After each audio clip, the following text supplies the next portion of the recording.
Saudara, sekelompok masyarakat sipil mengajukan amicus curiae atau pendapat hukum terkait keadilan bagi Eliezer, sang penguak fakta di kasus pembunuhan Brigadir Yosua.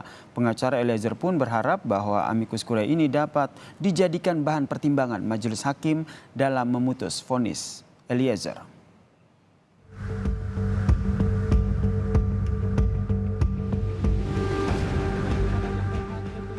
Bapak Presiden yang kami sangat hormati, tolonglah anak kami. Kami tidak bisa berbuat apa-apa.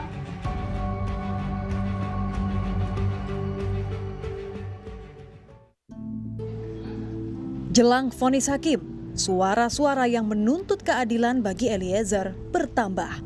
Salah satunya dari kelompok masyarakat sipil yang mengajukan amicus curiae, sebuah istilah Latin yang berarti sahabat pengadilan. Biasa diajukan dari pihak yang merasa berkepentingan memberi pendapat hukum kepada majelis hakim.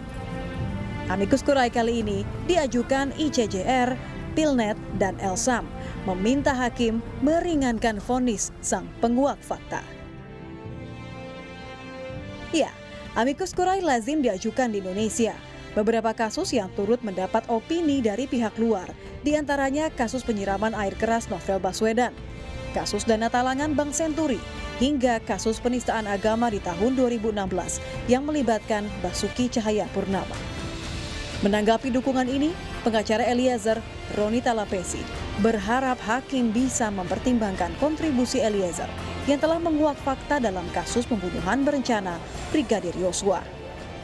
Melihat ini adalah hal yang baik, bentuk dukungan kepada majelis hakim dalam memimpin persidangan Richard Eliezer, sehingga dalam memutus tentunya dapat memenuhi rasa keadilan, dan tentunya juga memperhatikan terkait dengan posisi Richard Eliezer sebagai justice collaborator. Harapannya ke depannya penegakan hukum di Indonesia semakin baik.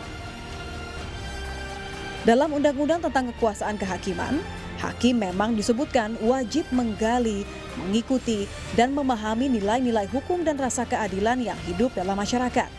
Karena itulah, pengajuan amicus curiae mengandung harapan perlindungan kepada justice collaborator agar menjadi presiden baik di peradilan tanah air.